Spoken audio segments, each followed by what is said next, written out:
Wow.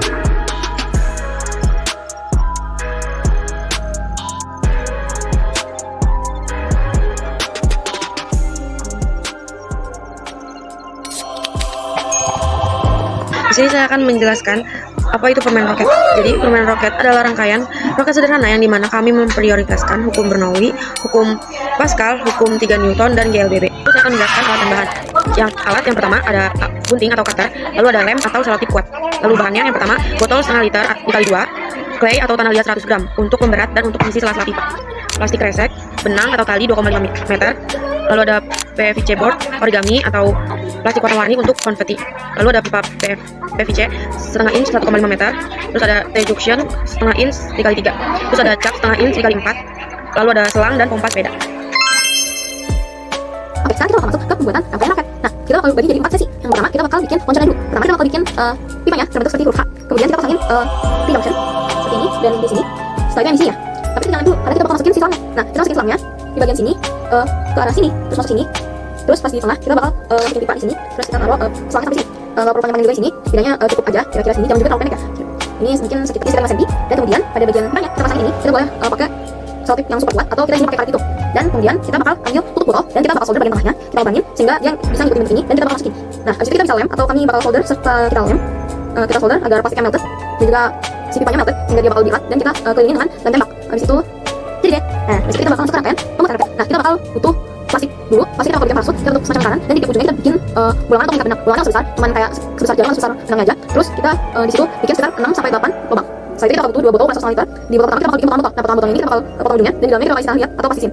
Dan di situ kita bakal gak usah terlalu banyak ya tanah liatnya, kita cuma bikin itu biar sedikit lebih bermasa. Setelah itu pada botol keduanya kita bakal bikin badan roket. Kita lepas tutupnya, kita arahkan ke bawah, jadi mulut botolnya di bawah. Setelah itu kita potong PVC board dan kita bikin seperti bentuk sayap roket. Kita bikin 3 dan kita langsung tempelin aja. Setelah itu kita bolongin sedikit bagian atasnya dan ikatkan dengan benang parasut tadi. Setelah itu pada bagian ketiga kita bakal hias. Nah, hiasnya sekarang bikin aja dan kita kami pribadi membuat rangkaian ini dengan warna pink, ungu, dan emas.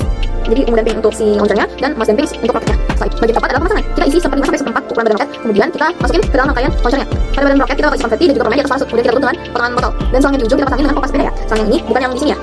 Dan rangkaian loncaran roket kita udah jadi. Nah, cara mengaktifkannya kita perlu 2 orang, 1 orang sebagai pemompa dan 1 orang untuk memegang mulut roket. Tujuan dipegang itu agar tekanan udara dari pompa hasil pompa kita tetap ada di dalam si badan roket. Ketika dipompa dan ditahan, udara bakal terjebak di situ dan ketika sudah penuh roket akan meluncur melesat ke atas. Nah, parasut bakal terbuka, konfeti serta permen berjatuhan dan roket pun kembali jatuh. Jadi, prinsip utama yang digunakan di roket air adalah hukum Pascal, di mana ketika roket dipompa, maka udara akan memasuki roket dari bawah roket, sehingga udara itu akan menyebabkan tekanan yang tinggi yang akan menekan ke segala arah. Nah, ketika roket dilepas, tekanan tinggi itu akan menyebabkan air terdorong ke bawah sehingga terjadi hukum aksi reaksi, di mana air yang terdorong ke bawah akan menyebabkan roket meluncur ke atas. Yang kedua adalah hukum Bernoulli yang menyatakan bahwa jumlah total dari tekanan, energi kinetik, dan energi potensial suatu fluida adalah tetap. Nah, pada roket air ini, di kondisi ketika roket masih di bawah, energi kinetik dan energi potensialnya kecil, sementara tekanannya itu akan sangat besar karena dipompa. Nah, ketika roket ini dilepas, maka tekanan yang tinggi itu akan berubah menjadi energi kinetik dan akan perlahan-lahan berubah menjadi energi potensial karena dia ketinggiannya bertambah. Nah, yang terakhir adalah gerak lurus berubah peraturan yang menyatakan bahwa suatu benda ketika mencapai titik tertingginya, maka kecepatannya akan sama dengan 0. Yang diharapkan ketika roket ini sampai di atas, roket ini akan berhenti, lalu nanti akan oleng sehingga penutupnya dan parasutnya dapat terbuka. Saya akan menjelaskan tentang hasil uji coba yang telah kita lakukan.